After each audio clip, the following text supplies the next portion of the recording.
Jetzt würde ich echt das Handy besser freuen.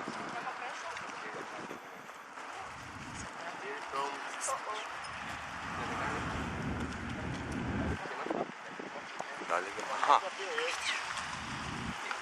Ulazim i u vidokrug.